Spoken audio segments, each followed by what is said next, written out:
দুই বিদেশি নাগরিক হত্যা সুপরিকল্পিত। এর পেছনে বিএনপি জামায়াতের মদদ রয়েছে। যুদ্ধাপরাধীদের বিচারের কারণে দেশকে অস্থিতিশীল করার অপচেষ্টা। গণভবনের সংবাদ সম্মেলনে প্রধানমন্ত্রী।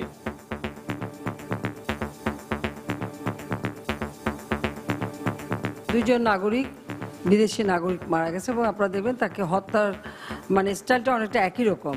গুলশানে ইটালিয়ান নাগরিক যে মারা গেল তাকে যে 4টা গুলি করা হলো, একটা গুলিও কিন্তু মিসফায়ার হয়নি, 4টা গুলিও তার লাগলো। তার মানে এটা সুপরিকল্পিত। দেখছিলেন প্রধান শিরোনাম। রাত 11টার সময়ের সঙ্গে আছে আমি রঞ্জন শুভ্র এবং আমি পারমিতা হিম। এবার অন্যান্য শীর্ষ সংবাদ। বিদেশি নাগরিক হত্যার ঘটনায় বিএনপি জামায়াতকে দায়ী করে প্রধানমন্ত্রীর বক্তব্য অনাকাঙ্ক্ষিত। সরকার প্রধানের এমন মন্তব্য তদন্ত বাধাগ্রস্ত করতে পারে বলছে বিএনপি। রংপুরে জাপানি নাগরিক হত্যাকাণ্ডের সঙ্গে গুলশানে ইতালীয় নাগরিক হত্যার যোগসূত্র রয়েছে ধারণা গোয়েন্দা পুলিশের। অজ্ঞাত 3 জনকে আসামি করে পুলিশের মামলা। দেশে অবৈধভাবে বসবাসকারী বিদেশির সংখ্যা প্রায় 21,000 তথ্য গোয়েন্দাদের। অনেকেই জড়িয়ে পড়ছে নানা ধরনের অপরাধে। মেডিকেল ভর্তি পরীক্ষা বাতিলের দাবিতে দিনভর বিক্ষোভ। 7 অক্টোবর ছাত্র ধর্মঘটের ডাক। প্রশ্নপত্র ফাঁসের বিষয়ে বিভ্রান্তি ছড়ানো হচ্ছে, মন্তব্য স্বাস্থ্যমন্ত্রীর। এবং খুলনায় 3য় শ্রেণীর ছাত্রীকে নির্মমভাবে হত্যা, লাশ বস্তায় ভরে ফেলে দেওয়া হয় পুকুরে। অভিযোগে আটক 13 বছরের কিশোরের দায় স্বীকার।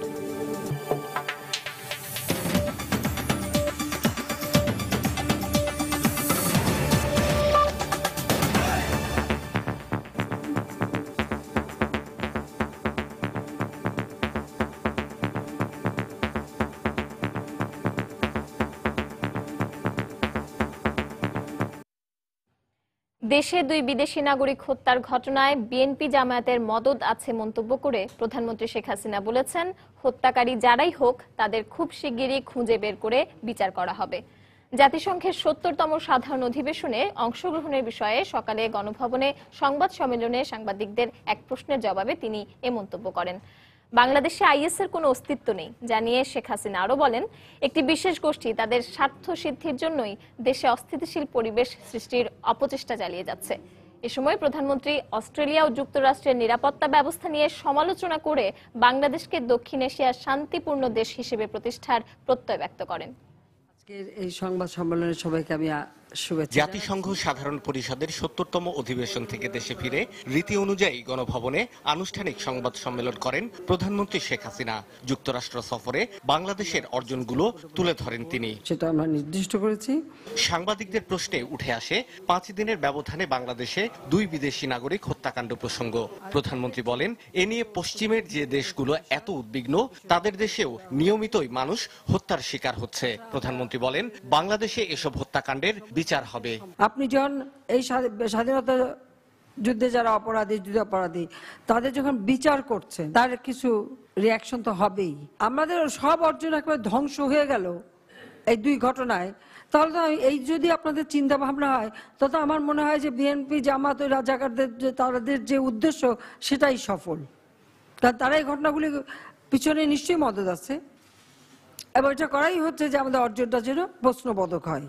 শেখ হাসিনা বলেন, তার সফরের সময় বাংলাদেশের রাজনৈতিক সংকট নিয়ে বহির্বিশ্ব উদ্বেগ প্রকাশ না করে বরং বাংলাদেশের উন্নয়ন নিয়ে প্রশংসা করেছে। তিনি বলেছেন, শান্তিপূর্ণ দেশ হিসেবেই এগিয়ে যাবে বাংলাদেশ। এখন পর্যন্ত আমি বলতে পারি যে আমাদের এখানে এখনো ওই আইএস বা কোনো কিছুর কোনো সে ধরনের কোনো সংগঠন বা তৎপরতা গড়ে উঠতে পারে নাই। আমাদের গোয়েন্দা সংস্থা যথেষ্ট সতর্ক এবং আমরা সঙ্গে সঙ্গে তার ব্যবস্থা নিচ্ছি, কারণ আমরা এই ধরনের সন্ত্রাসবাদের কোনো স্থান বাংলাদেশে হোক এটা আমরা চাই না, আমরা তা হতে দেব না। যতদূর এর বিরুদ্ধে আমরা ব্যবস্থা নেব। প্রধানমন্ত্রী বলেন, বাংলাদেশের গণতান্ত্রিক ধারাবাহিকতা যারা পছন্দ করে না তারাই দেশকে অস্থিতিশীল করতে চায়। অবশ্যই একটা গ্রুপ তো আছেই যে তারা একটা অস্থিতিশীল করার চেষ্টা করে যাচ্ছে এবং সেটা তারা করতে থাকবে। কেউ কেউ তো আবার মতামত দিয়ে ফেললেন যে আর্মি নাকি আমার পুরো কন্ট্রোল, আমি নাকি আর্মিকে এমনই কন্ট্রোল করে রাখছে আর্মি কিছু করতে পারছে না। যিনি এটা বলছে তার মানে কি উনি আর্মি নিয়ে নাড়াচাড়া করছেন কিন্তু ওর কাছ থেকে ফল পড়ে নাই, এই হলো কথা। এরকমও কথা তো শোনা যাচ্ছে। যে যেভাবেই ব্যাখ্যা দিক, বাংলাদেশের অর্থনৈতিক উন্নতিটা আমাদের কাছে সব থেকে বেশি অগ্রগণ্য। দেশে শিক্ষকদের চলমান আন্দোলন প্রসঙ্গে প্রধানমন্ত্রী বলেন, শিক্ষার্থীদের লেখাপড়ার ক্ষতি কোনোভাবেই বাঞ্ছনীয় নয়। 91% বেতন বাড়িয়েছি। কেউ কি কখনো কল্পনা করেছে? এই শিক্ষকদের জিজ্ঞেস করে কোনদিন ভেবেছে যে 91% বেতন বাড়ানো হবে? কোন সচিব কিন্তু অন্য কোনো জায়গায় চাকরি করতে পারে না, কিন্তু আমাদের শিক্ষকরা পারে। এবং কোন ইউনিভার্সিটিতে কত শিক্ষক প্রাইভেট ইউনিভার্সিটিতে চাকরি করে সেই হিসাব কিন্তু আমার কাছে আছে। শিক্ষকরা আন্দোলন করতে যাবে কিসের জন্য? আর যদি করতে হয় ছেলেমেয়েদের পড়াশোনাটা বন্ধ করার তো কোনো রাইট তাদের নাই। অনাকাঙ্ক্ষিত দু একটি ঘটনায় দেশের অর্জনগুলো ম্লান হয়ে যাচ্ছে, এমন মানসিক দৈন্যে ভোগার কোনো কারণ নেই বলে মন্তব্য করেন প্রধানমন্ত্রী শেখ হাসিনা। মারা যায় সেই জন্য। শাহ আলী জয়, সময় সংবাদ, ঢাকা। এদিকে বিএনপির ভারপ্রাপ্ত মহাসচিব মির্জা ফখরুল ইসলাম আলমগীর বলেছেন, দুই বিদেশি নাগরিক হত্যার ঘটনায় সরকারের দায়িত্বশীল ব্যক্তিরা দায়িত্বহীন কথাবার্তা বলছেন। এ ধরনের উক্তি তদন্তে ব্যাঘাত ঘটাতে পারে বলেও মন্তব্য করেন তিনি। বিকেলে গণমাধ্যমে পাঠানো এক বিবৃতিতে এ মন্তব্য করেন তিনি। দলের সহ দপ্তর সম্পাদক আসাদুল করিম শাহীন স্বাক্ষরিত এ বিবৃতিতে আরও বলা হয়, সরকারের এমন বক্তব্য প্রকৃত হত্যাকারী শনাক্তকরণেও বাধার সৃষ্টি করবে। তিনি বলেন, এসব হত্যাকাণ্ড প্রমাণ করে বর্তমানে দেশের আইন শৃঙ্খলা পরিস্থিতি অত্যন্ত নাজুক। বিবৃতিতে এই ঘটনার নিন্দা জানানোর পাশাপাশি জড়িতদের অবিলম্বে গ্রেফতারের মাধ্যমে আইনের আওতায় এনে দৃষ্টান্তমূলক শাস্তির দাবি জানান মির্জা ফখরুল। এর আগে দুপুরে প্রধানমন্ত্রীর সংবাদ সম্মেলনের পরপরই বিএনপির পক্ষ থেকে দলটির আন্তর্জাতিক বিষয়ক সম্পাদক আসাদুজ্জামান রিপন দলীয় কার্যালয়ে তাৎক্ষণিক প্রতিক্রিয়ায় বলেন, তদন্তাধীন একটি বিষয় নিয়ে সরকার প্রধানের এমন মন্তব্য অনাকাঙ্ক্ষিত। পাশাপাশি এমন একটি স্পর্শকাতর বিষয়ে স্বরাষ্ট্রমন্ত্রী থেকে শুরু করে সরকারের বিভিন্ন পর্যায়ে ভিন্ন ভিন্ন বক্তব্য সুষ্ঠু তদন্তকে ব্যাহত করতে পারে বলে আশঙ্কা তাদের। শাসক দলের প্রধানের কাছ থেকে আমরা অবশ্যই দায়িত্বশীল মন্তব্য আমরা আশা করি। তিনি একদিকে বলছেন যে বিষয়টি তদন্তাধীন এবং স্বরাষ্ট্রমন্ত্রী আইএস জড়িত নেই, এই কথাটি কেন বললেন এই ধরনের প্রশ্নের উত্তরে তিনি বলেছেন, আইএস যদি জড়িত না থাকে অথবা যদি বিষয়টি যদি নিশ্চিত না হয় তাহলে এটা কেন বলা হবে। তিনি স্বরাষ্ট্রমন্ত্রীর অবস্থান কি প্রকারান্তরে সমর্থন করেছেন। এমনি একটি প্রেক্ষিতে তিনি যখন বিএনপির নাম উল্লেখ করে অথবা অন্য বিরোধী দলের নাম উল্লেখ করে তিনি যখন বলেন যে এদের সংশ্লিষ্টতা আছে, এটা তার এই মন্তব্য অত্যন্ত দুঃখজনক। এই মন্তব্য অনভিপ্রেত বলে আমরা মনে করি। রংপুরে দুর্বৃত্তের গুলিতে নিহত জাপানি নাগরিক কোনিও হোসি হত্যাকাণ্ডের সঙ্গে গুলশানে একইভাবে খুন হওয়া ইতালির নাগরিক হত্যাকাণ্ডের যোগসূত্র রয়েছে বলে মনে করে গোয়েন্দারা। সকালে র্যাব ও গোয়েন্দা পুলিশের আলাদা দুটি প্রতিনিধি দল জাপানি নাগরিক হত্যাকাণ্ডের ঘটনাস্থল পরিদর্শন করে একথা বলেন। তারা আরও মনে করেন, হোসি হত্যাকাণ্ডের পেছনে ব্যক্তিগত কোনো কারণ না থাকার সম্ভাবনাই বেশি। এ ঘটনায় অজ্ঞাত ৩ জনকে আসামি করে মামলা করেছে পুলিশ। রংপুরের কাচু আলুটারি ঘটনাস্থল থেকে বিস্তারিত জানাচ্ছেন ওমর ফারুক। গোয়েন্দা কিংবা নিরীহ গ্রামবাসী, রোববার পুরো দিন সবার মনোযোগের কেন্দ্রে ছিল রংপুরের কাউনিয়া উপজেলার কাচু আলুটারির যে জায়গাটিতে জাপানি নাগরিক খুন হয়েছেন সেখানে। গ্রামবাসী আবারও জানালেন, নিজের বিশেষ ধরনের ঘাসের প্রকল্প ছাড়া আর কোথাও আগ্রহ ছিল না জাপানি নাগরিকের, ছিল না কারো সঙ্গে কোনো বিবাদ। তা যে এমন কোনো শত্রু আছে বা কি আছে এই ধরনের কোনো লোকে নেই এনার এখানে। এখানে আসে যায়, সবার সঙ্গে কথাবার্তা, সালাম কালাম, কত সুন্দর ব্যবহার। প্রতিদিনই কম বেশি দেখা হয়, কিন্তু সবসময় দেখি মনটা হাসি খুশি। কিন্তু কালকে দেখতেছি মনটা ওনার খুব আন্দার। ব্রিজের কাছে যে একটা শব্দ বললাম আমি, তাই ভাবলাম হয়তো চাকা টাকা লিক ঠিক হয়েছে। আমি ডাইরেক্ট চলে গেলাম একটা ডাইরেক্ট সাতমাথায় 20 মিনিট পর শুনলাম যে জাপানিকে গুলি করছে। গোয়েন্দা প্রধানের নেতৃত্বে ঢাকা থেকে ছুটে আসা র্যাবের সদস্যরা ঘটনাস্থল এবং কোনিও হোসির ঘাসের প্রকল্প পরিদর্শন করেন। একইভাবে পরিদর্শন করেন ঢাকা মহানগর গোয়েন্দা পুলিশেরও একটি টিম। র্যাবের গোয়েন্দা প্রধান সময় সংবাদকে জানান, ইতালির নাগরিক তাভেলা সিজার ও এই হত্যাকাণ্ডের মোটিভ একই। সবকিছু মিলে মনে হচ্ছে ঘটনার ধরন, ঘটনার লক্ষ্যবস্তু এগুলো মিলে যে দুটি ঘটনার মোটিভ এক এবং দুটো ঘটনার যোগসূত্র এক। তো আমাদের একটু কনফার্ম হতে হবে যে কার এটা ঘটিয়েছে। আমরা তাদেরকে গ্রেফতার করার জন্য আমাদের চেষ্টা অব্যাহত আছে। আশা করি তাদেরকে ধরতে পারলেই ঘটনার মূল রহস্য বের হয়ে আসবে যে অ্যাকচুয়ালি কারা এর নেপথ্যে কাজ করছে। এদিকে বিকেলে রংপুর রেঞ্জের ডিআইজির নেতৃত্বে ঘটনাস্থল পরিদর্শন করেছেন পুলিশ সদর দপ্তরের গঠন করা তদন্ত তদারক কমিটির সদস্যরা। তবে তারা তদন্তের বিষয়ে কোনো মন্তব্য করেননি। এদিকে জাপান দূতাবাসের প্রতিনিধিদের উপস্থিতিতে সম্পন্ন হয়েছে কোনিও হোসির মরদেহের ময়নাতদন্ত।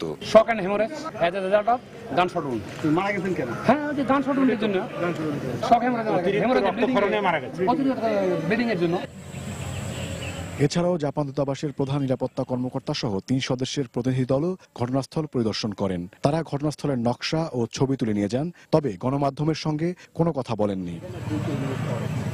গুলশানের অভিজাত কূটনৈতিক এলাকা থেকে রংপুরের প্রত্যন্ত গ্রাম, একই কায়দায় হত্যা করা হয়েছে 2 জন বিদেশি নাগরিককে। দুটি ঘটনার মধ্যে যে যোগসূত্র রয়েছে এ ব্যাপারে প্রায় নিশ্চিত গোয়েন্দারা। রংপুরের কাচু আলুটারি থেকে ওমর ফারুক, সময় সংবাদ। বাংলাদেশে 2 বিদেশি নাগরিক হত্যাকাণ্ডের সঙ্গে আইএসের কোনো সম্পৃক্ততা নেই বলে আবারও জানিয়েছেন স্বরাষ্ট্রমন্ত্রী আসাদুজ্জামান খান কামাল। দেশকে অস্থিতিশীল পরিস্থিতির দিকে ঠেলে দেওয়ার উদ্দেশ্যে ষড়যন্ত্র করা হচ্ছে বলেও দাবি করেন তিনি। এছাড়া যুদ্ধাপরাধীদের বিচার বাধাগ্রস্ত করার লক্ষ্যেও এ ধরনের নাশকতা করা হতে পারে বলে আশঙ্কা প্রকাশ করেন তিনি। দুপুরে সচিবালয়ে সাংবাদিকদের সঙ্গে কথা বলেন তিনি। আইএস যে মানুষদেরকে টার্গেট করে সেই সমস্ত মানুষের আওতায় এরা পড়ে না বলে আমি মনে করি। প্রাথমিকভাবে তো বলতে হবে যে আমাদের দেশের মানুষই এখানে জড়িত। দেশকে অস্থিতিশীল করার জন্য আমরা যে এগিয়ে যাচ্ছি, আমাদের মাননীয় প্রধানমন্ত্রী দেশটাকে যেখানে নিয়ে যাচ্ছে সেটাকে বাধা দেওয়ার জন্য সেই সমস্ত প্রচেষ্টা চলছে। 2 জন যুদ্ধাপরাধীদের বিচার একদম রায় কার্যকরের ঠিক সময় এখন, সেইটাকে বানচাল করার জন্য কিছু একটা ঘটনা ঘটছে কিনা কোনো ধারণাকেই তুচ্ছ বলে মনে করছি না। প্রত্যেকটা ডিস্ট্রিক্ট এসপিকে আমরা বলে দিয়েছি দেশে যেখানেই বিদেশিরা কাজ করছে সেখানে যেন তারা একটু বিশেষ নজর দেয়। দেশে প্রতি বছরই বাড়ছে অবৈধভাবে বসবাসকারী বিদেশির সংখ্যা। গোয়েন্দা সংস্থার তথ্য মতে দেশে অবৈধভাবে বসবাস করা বিদেশি 21,000। এদের অনেকে বিভিন্ন সময়ে অপরাধমূলক কাজে জড়িয়ে পড়ছে। বর্তমানে কারাবন্দী আছে এমন প্রায় 1,000 জন। বিশেষজ্ঞরা বলছেন আইন বাস্তবায়নে দুর্বলতার কারণে বাড়ছে অবৈধ বিদেশির সংখ্যা। তবে এদের অপরাধ কর্মকাণ্ড কমাতে নিয়মিত অভিযান চলছে বলে দাবি স্বরাষ্ট্রমন্ত্রীর। শরীফুল ইসলামের রিপোর্ট। প্রতি বছর পর্যটন, চাকরি বাকরি, ব্যবসা বাণিজ্য সহ বিভিন্ন কাজে আফ্রিকা, আমেরিকা, ইউরোপ থেকে আসছে অনেক বিদেশি। দেশে আসার পর আইনি দুর্বলতার সুযোগে ভিসার মেয়াদ শেষেও তাদের অনেকে এদেশেই থেকে যাচ্ছে। তাদের কেউ কেউ জড়িয়ে পড়ছে বিভিন্ন অপরাধমূলক কাজে। স্বরাষ্ট্র মন্ত্রণালয়ের হিসেবে দেশে বর্তমানে বৈধভাবে কর্মরত বিদেশি সংখ্যা প্রায় 12,000, আর গোয়েন্দা সংস্থার মতে অবৈধ বিদেশি 21,000। অভিযোগ আছে এসব বিদেশির ব্যাপারে জোরালো কোনো নজরদারি নেই আইন শৃঙ্খলা বাহিনীর। থানাগুলোতেও নেই পর্যাপ্ত তথ্য। এরা মেইনলি তো অনেকে আসতেছে কিন্তু অবৈধ উপায়, জঙ্গি কর্মকাণ্ড, অপরাধ প্রবণতা এগুলো তো বৃদ্ধি পাচ্ছে। সুতরাং সেটা প্রেক্ষিতে আমাদের প্রাতিষ্ঠানিক সক্ষমতা এবং আমাদের নজরদারি আরো বাড়াতে হবে। তবে পুলিশ বলছে অবৈধ বিদেশিদের ব্যাপারে তৎপর আছেন তারা। কিছু কিছু বিদেশি নাগরিক কিছু কিছু পার্টিকুলার অপরাধে সংশ্লিষ্ট হয়ে যাচ্ছেন। এর মধ্যে তারা মাদক ব্যবসার সাথে জড়িত হয়ে যাচ্ছেন, ডলার মাল্টিপ্লিকেশন, নানা ধরনের প্রলোভনের হাতছানি দিয়ে তারা অনেক সময় অপরাধমূলক কর্মকাণ্ডে সংশ্লিষ্ট হন। এদিকে স্বরাষ্ট্র মন্ত্রণালয়ের হিসেবে বিভিন্ন অপরাধে দেশের কয়েকটি কারাগারে সাজা খাটছেন প্রায় 500 বিদেশি। এর বাইরে সাজা শেষ হওয়া প্রায় 1000 বিদেশিকে নিজ দেশে ফেরত পাঠাতে গিয়ে জটিলতায় স্বরাষ্ট্র মন্ত্রণালয়। প্রায় 1000-এর কাছাকাছি যাদের সাজার মেয়াদ শেষ হয়ে গেছে কিন্তু আমাদের কারাগারে পড়ে আছে। রাষ্ট্রদূতদের সঙ্গে যোগাযোগ করলেও তারা উৎসাহ দেখাচ্ছেন না এই সমস্ত বিদেশিকে নিয়ে যেতে। এরা যে বের হয়ে দেশে যাবে সেটাও যাচ্ছে না। এরা নানান ধরনের ফন্দি ফিকির করে আমাদের দেশে থেকে যাওয়ার প্রচেষ্টা নিচ্ছে। স্বরাষ্ট্রমন্ত্রী জানান, অবৈধ বিদেশি ও অপরাধীদের বিষয়ে নিয়মিত অভিযান চালানোর নির্দেশনা আছে আইন শৃঙ্খলা বাহিনীর প্রতি। তবে বিদেশিদের ব্যাপারে নজরদারির পাশাপাশি পূর্ণাঙ্গ ডাটাবেস তৈরির উপর গুরুত্ব দিচ্ছেন সংশ্লিষ্টরা। শরীফুল ইসলাম, সময় সংবাদ, ঢাকা। রাত 11টার সময় আরো থাকছে। রাজধানীর এশিয়ান কার্ডিয়াক হাসপাতালে 3 নবজাতকের মৃত্যুর ঘটনায় হাসপাতালের ব্যবস্থাপনা পরিচালক সহ 2 চিকিৎসককে 2 দিন করে রিমান্ড। এবং 2 গ্রুপের সংঘর্ষের জের ধরে সোহরাওয়ার্দী মেডিকেল কলেজ অনির্দিষ্টকালের জন্য বন্ধ ঘোষণা, হল ছেড়ে গেছেন শিক্ষার্থীরা।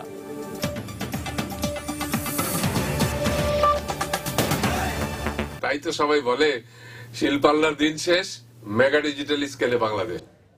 প্রশ্ন ফাঁসের অভিযোগে মেডিকেল ভর্তি পরীক্ষা বাতিল ও পুনরায় পরীক্ষা নেওয়ার দাবিতে প্রধানমন্ত্রী বরাবর আবারও স্মারকলিপি দিয়েছেন আন্দোলনকারী শিক্ষার্থীরা। তারা জানান, প্রধানমন্ত্রী কার্যালয় থেকে তাদেরকে জানানো হয়েছে আগামীকাল মন্ত্রিসভার বৈঠকে বিষয়টি তোলা হবে। এদিকে 6 অক্টোবরের মধ্যে শিক্ষার্থীদের দাবি মেনে নেওয়া না হলে আগামী 7 অক্টোবর সারা দেশে ছাত্র ধর্মঘটের ডাক দিয়েছে প্রগতিশীল ছাত্র জোট। ধারাবাহিক আন্দোলনের 15তম দিনে পুলিশের ব্যারিকেড ভেঙে শিক্ষার্থীদের এগিয়ে যাওয়ার চেষ্টা।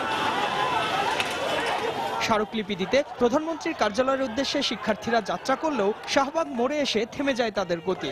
রাস্তা অবরোধ করে চালিয়ে যায় বিক্ষোভ। এ সময় চারপাশের সড়কগুলোতে গাড়ির চাকা থেমে যাওয়ায় সৃষ্টি হয় যানজটের। পরে 7 জনের একটি প্রতিনিধি দল প্রধানমন্ত্রীর কার্যালয়ে স্মারকলিপি দিতে যান। দলটি ফেরত না আসা পর্যন্ত 4 ঘন্টা শাহবাগ আটকে রেখে বিক্ষোভ অব্যাহত রাখেন শিক্ষার্থীরা। প্রতিনিধি দলটি ফেরত এসে জানান, সোমবার ক্যাবিনেটের বৈঠকে শিক্ষার্থীদের দাবির বিষয়টি তোলা হবে। মাননীয় প্রধানমন্ত্রী প্রটোকল অফিসার স্মারকলিপি গ্রহণ করেন, আশ্বাস দিয়েছে যে বিষয়টি মন্ত্রী পরিষদের যে হবে সভা হবে, সেখানে এটি বিষয়টি আলোচিত হবে। পরে শিক্ষার্থীরা সোমবার কেন্দ্রীয় শহীদ মিনারে আবারও অবস্থান কর্মসূচির ডাক দেয়। আর আন্দোলনকারী শিক্ষার্থীদের সাথে সংহতি প্রকাশ করে আগামী 7 অক্টোবর সারা দেশে ছাত্র ধর্মঘটের ডাক দেয় প্রগতিশীল ছাত্র জোট। সকাল 9টায় শহীদ মিনারে আমরা জমায়েত হব এবং সেখান থেকে আমরা আমাদের কর্মসূচি ঘোষণা করব। 6 তারিখ পর্যন্ত যদি এই দাবি না মানা হয় তাহলে আগামী 7 তারিখে সারা দেশে সমস্ত শিক্ষা প্রতিষ্ঠানে সর্বাত্মক ছাত্র ধর্মঘট পালিত হবে।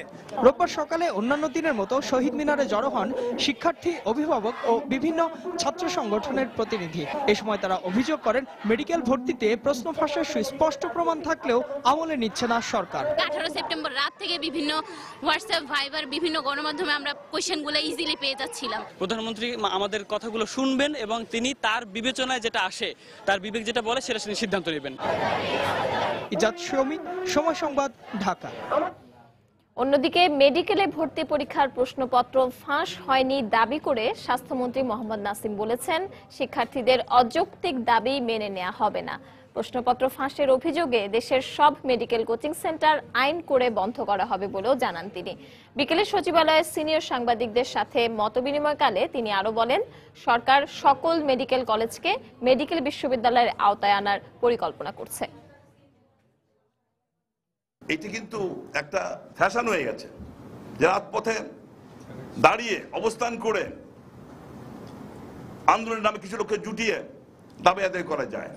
কোনো অযৌক্তিক দাবি এই ধরনের ডেমোনেশন দিয়ে আদায় করা যাবে না।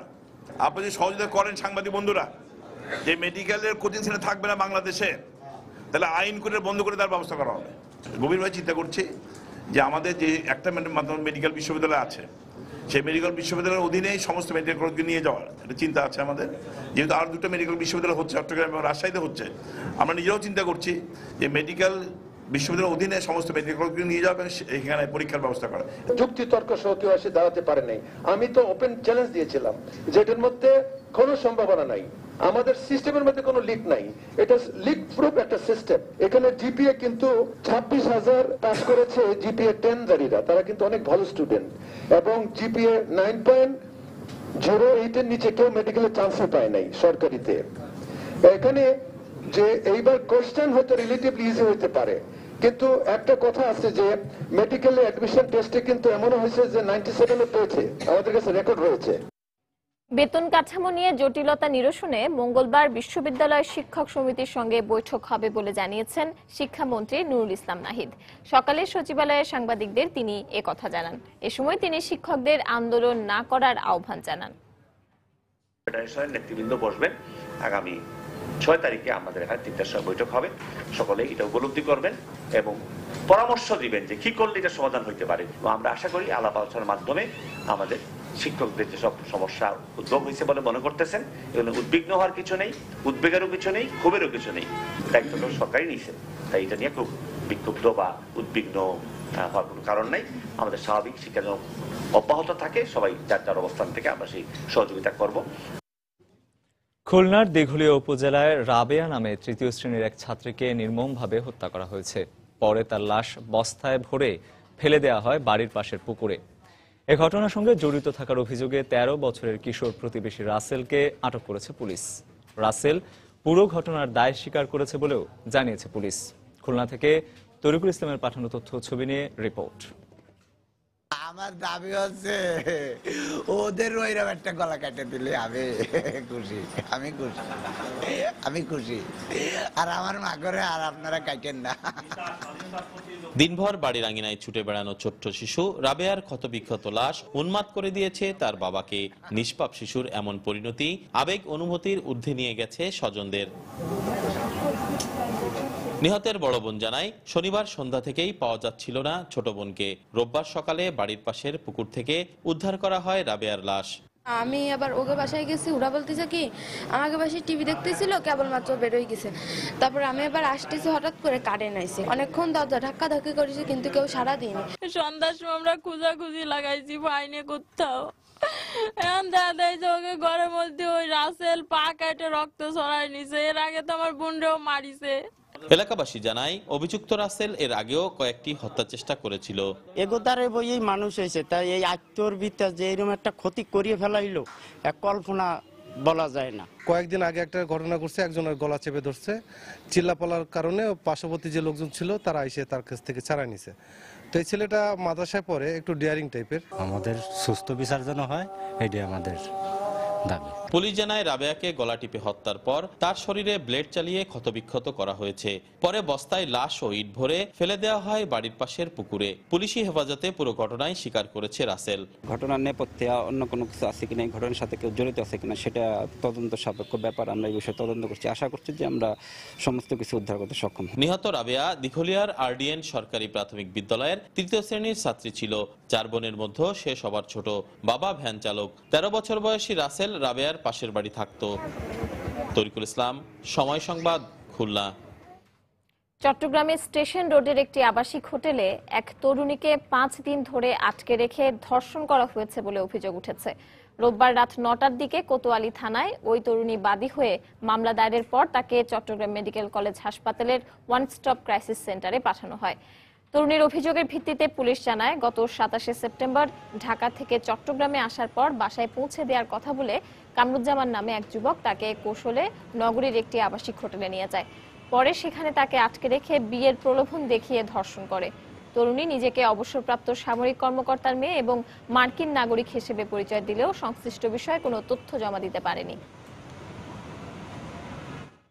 একটা মেয়ে আমাদের কাছে এসে অভিযোগ করছে, হোটেল গোল্ডেন ইনে সে গত 3 দিন যাবৎ ছিল। জনৈক কামরুজ্জামান তাকে ওই হোটেলে সিট বুক করে দেয় এবং তাকে বিবাহের প্রলোভন দেখাইয়া তাকে ধর্ষণ করছে। এই প্রেক্ষিতে আমরা বাদিনীর অভিযোগের প্রেক্ষিতে আমরা মামলা নিচ্ছি এবং সেটা তদন্তাধীন আছে। সে নিজেকে বলছে সে আমেরিকান নাগরিক, কিন্তু আমাদের জিজ্ঞাসাবাদে আমাদের চাওয়ায় সে কোনো প্রকার আমেরিকান নাগরিকত্বের কোনো ডকুমেন্ট শো করতে পারে না। রাজধানীর মোহাম্মদপুরে এশিয়ান কার্ডিয়াক হাসপাতালে 3 নবজাতকের মৃত্যুর ঘটনায় হাসপাতালের ব্যবস্থাপনা পরিচালক ও 2 চিকিৎসককে 2 দিন করে রিমান্ড দিয়েছেন আদালত। দুপুরে তাদের আদালতে হাজির করে 5 দিনের রিমান্ড নেয়ার আবেদন করা হলে ঢাকা মহানগর হাকিম জাহাঙ্গীর হোসেনের আদালত এ রিমান্ড মঞ্জুর করেন। গত 2 অক্টোবর রাতে ওই হাসপাতালে চিকিৎসাধীন অবস্থায় মারা যায় 3 নবজাতক। এ নিয়ে শিশুদের অভিভাবকদের মাঝে ক্ষোভের সৃষ্টি হলে 3 জনকে আটক করে মোহাম্মদপুর থানা পুলিশ। পরে তাদের বিরুদ্ধে মামলা দায়ের করেন ওই থানার উপপরিদর্শক কামরুজ্জামান।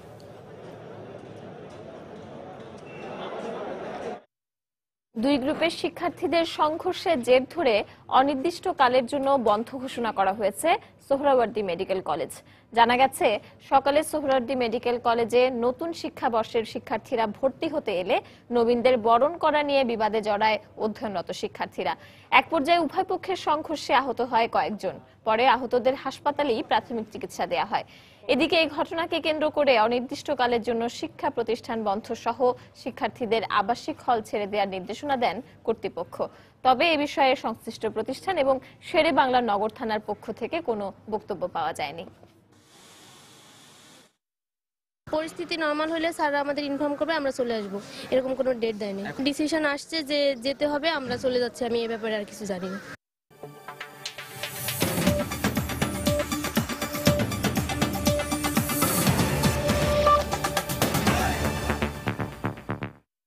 মিনায় পদদলিত হয়ে নিহত ও নিখোঁজ বাংলাদেশি হাজিদের বিষয়ে তথ্য প্রকাশে বাংলাদেশ হজ মিশন দায়সারাভাবে দায়িত্ব পালন করছে বলে অভিযোগ করেছেন হাজিদের স্বজনরা। সৌদি আরবে হজে গিয়ে বা মিনা দুর্ঘটনায় এ পর্যন্ত কতজন বাংলাদেশি হাজি নিহত হয়েছেন তার সঠিক সংখ্যা জানাতে পারেননি মিশনের কর্মকর্তারা। আহত চিকিৎসাধীনদের সংখ্যা নিয়েও রয়েছে বিভ্রান্তি। এমনকি জীবিত হাজিকে মৃত বলেও তথ্য দেওয়া হচ্ছে হজ পোর্টালে। জামালপুরের কাজী মোহাম্মদ সিকান্দার আলী নামে এক হাজি অভিযোগ করেন, বেশ কিছুদিন আগে তাকে মৃত বলে তথ্য প্রকাশ করেছে হজ মিশনের আইটি সেল। বহুবার জানানোর পরও এ তথ্য সংশোধন করা হয়নি। এদিকে সৌদি সরকার প্রকাশিত তালিকায় বহু নিহত ও নিখোঁজ হাজিদের তথ্য না থাকায় হতাশা দেখা দিয়েছে স্বজনদের মধ্যে। আমি দুর্ঘটনায় পড়েছিলাম, আমি দুর্ঘটনা থেকে আল্লাহর রহমতে বেঁচে গেছি। আমার সাথে আমার হাজিরা ছিল, সে আমি আর পাই নাই, আজ পর্যন্ত পাইতেছি না। এই যে এই হজ মিশনে প্রতিদিন আসতেছে, আইটি সেলে প্রতিদিন আসছে, ওরা কোনো সহায়তা দিতে পারতেছে না। বাংলাদেশ হজ মিশনে আইটি সেলে এসে বললে ওরা বলে অত নম্বর রুমে যান, অত নম্বর রুমে যান, অত নম্বর রুমে যান, কিন্তু মানে হারানো ব্যক্তিরা, নিখোঁজ ব্যক্তিরা প্রকৃত সংখ্যা কত, ইয়ার বাইয়ের নম্বর কত, বর্তমানে বাংলাদেশে কত লোক হারিয়ে গেছে, কত লোক নিখোঁজ আছে, এই খবরটা পর্যন্ত এখন নাই। আমার ভাই কি বর্তমানে জীবিত আছে না মৃত, না কি কি অবস্থা আছে, এই খবরটা পর্যন্ত সংগ্রহ হতে পারে।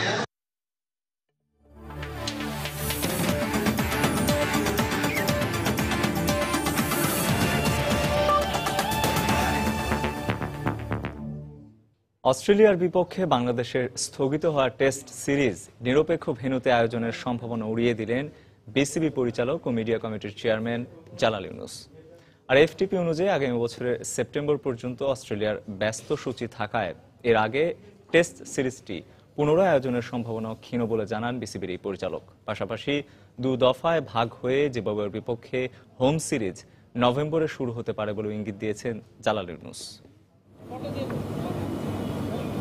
নিরাপত্তার অজুহাতে বাংলাদেশের বিপক্ষে 2 ম্যাচের টেস্ট সিরিজ স্থগিত করেছে ক্রিকেট অস্ট্রেলিয়া। তবে অস্ট্রেলিয়ার ক্রিকেটের সর্বোচ্চ সংস্থার প্রধান নির্বাহী জেমস সাদারল্যান্ড এরই মধ্যে ইঙ্গিত দিয়েছেন সুবিধামতো সময়ে টেস্ট সিরিজ খেলতে প্রস্তুত আছে অজিরা। তবে নিরাপত্তা নিয়ে শঙ্কা না কাটায় বাংলাদেশে নয় নিরপেক্ষ ভেন্যুতে খেলতে চায় অস্ট্রেলিয়া, কিন্তু বিসিবি সাফ জানিয়ে দিল খেলা হলে দেশের মাটিতেই হবে। নিরপেক্ষ ভেন্যুতে যাওয়ার ব্যাপারটা এটা প্রশ্ন উঠে না, এরকম কোনো সিচুয়েশন হয় না যে আমাদের বাংলাদেশের ক্রিকেট গিয়ে এখন অন্য দেশে খেলতে হবে। আমার মনে হয় এরকম কোনো সিচুয়েশন একেবারেই নাই, আমি এটাকে টোটালি রুলড আউট করি, কোনো এরকম সম্ভাবনাও নেই। নিজেদের সুবিধামতো সময়ে বাংলাদেশের বিপক্ষে টেস্ট সিরিজ খেলতে রাজি আছে অস্ট্রেলিয়া, কিন্তু নভেম্বর থেকে ব্যস্ত সূচি স্টিভেন স্মিথের দলের। যদিও আগামী বছরের টি-20 বিশ্বকাপের পর এপ্রিলে বাংলাদেশ অস্ট্রেলিয়া 2 দলেরই সূচিতে নেই কোনো খেলা, কিন্তু সে সময় অজিদের বাংলাদেশ সফরের সম্ভাবনা ক্ষীণ দেখছেন এই বোর্ড পরিচালক। অনেকগুলা তাদের খেলা আছে, ওদের শিডিউলটা খুবই লম্বা, তো এখন তারা তার পর অস্ট্রেলিয়া কি আমাদের রেস্ট নিবে না আমাদের সাথে খেলবে, এটাও একটা প্রশ্নের ব্যাপার আছে। তো গ্যাপ থাকলেই যে তারা খেলতে রাজি হবে এটাও বলা এই মুহূর্তে খুবই মুশকিল। নিউজিল্যান্ড আছে, তারপরে ইন্ডিয়ার সাথে খেলবে, ওয়েস্ট ইন্ডিজ আছে। তারা যদি মনে করে যে সেগুলাকে তারা আবার অ্যাডজাস্ট করে আগে বাংলাদেশে আসতে চায় তাহলে সম্ভব, আদারওয়াইজ আর আগামী সেপ্টেম্বরের আগে আমি কোনো স্লট দেখছি না। টেস্ট সিরিজ স্থগিত হওয়ায় চলতি বছরে মুশফিক সাকিবদের আন্তর্জাতিক ক্রিকেটে খেলার সুযোগ নেই বললেই চলে। তবে আগামী বছরের জানুয়ারিতে পূর্ণাঙ্গ সফরে বাংলাদেশে আসার কথা রয়েছে জিম্বাবুয়ের, কিন্তু বিসিবি চাইছে 2 দফায় জিম্বাবুয়ের বিপক্ষে হোম সিরিজ আয়োজন করতে। আমরা জিম্বাবুয়ের সাথে যেহেতু আমাদের জানুয়ারিতে আসার কথা, তা আমরা চেষ্টা করব যে কিছু খেলা এই গ্যাপের মধ্যে নিয়ে আসা যায় কিনা, এটা আমরা এখন জিম্বাবুয়ের সাথে চিঠি চালাচালি করছি। দেখ, সবশেষ 2014 সালে বাংলাদেশ সফর করেছিল জিম্বাবুয়ে ক্রিকেট দল। সাজিদ মুস্তাহিদ, সময় সংবাদ, ঢাকা। রাত 11টার সময় পর্যায়ে শীর্ষ সংবাদ জানিয়ে দিচ্ছে আরেকবার। 2 বিদেশি নাগরিক হত্যা সুপরিকল্পিত, এতে বিএনপি জামায়াতের মদদ রয়েছে। যুদ্ধাপরাধীদের বিচারের কারণেই দেশকে অস্থিতিশীল করার অপচেষ্টা, সংবাদ সম্মেলনে প্রধানমন্ত্রী। বিদেশি নাগরিক হত্যার ঘটনায় বিএনপি জামায়াতকে দায়ী করে প্রধানমন্ত্রীর বক্তব্য অনাকাঙ্ক্ষিত। সরকার প্রধানের এমন মন্তব্য তদন্ত বাধাগ্রস্ত করতে পারে বলছে বিএনপি। রংপুরে জাপানি নাগরিক হত্যাকাণ্ডের সঙ্গে গুলশানে ইতালীয় নাগরিক হত্যার যোগসূত্র রয়েছে ধারণা গোয়েন্দা পুলিশের। অজ্ঞাত 3 জনকে আসামি করে পুলিশের মামলা। মেডিকেল ভর্তি পরীক্ষা বাতিলের দাবিতে দিনভর বিক্ষোভ। 7 অক্টোবর ছাত্র ধর্মঘটের ডাক। প্রশ্নপত্র ফাঁসের বিষয়ে বিভ্রান্তি ছড়ানো হচ্ছে, মন্তব্য স্বাস্থ্যমন্ত্রীর। এবং খুলনায় 3য় শ্রেণীর ছাত্রীকে নির্মমভাবে হত্যা, লাশ বস্তায় ভরে ফেলে দেওয়া হয় পুকুরে, অভিযোগে আটক 13 বছরের কিশোরের দায় স্বীকার। দর্শক, এই ছিল রাত 11টার সময়। যে কোনো খবর পেতে ভিজিট করুন সময়নিউজ.tv আর সঙ্গে থাকুন সময়ের।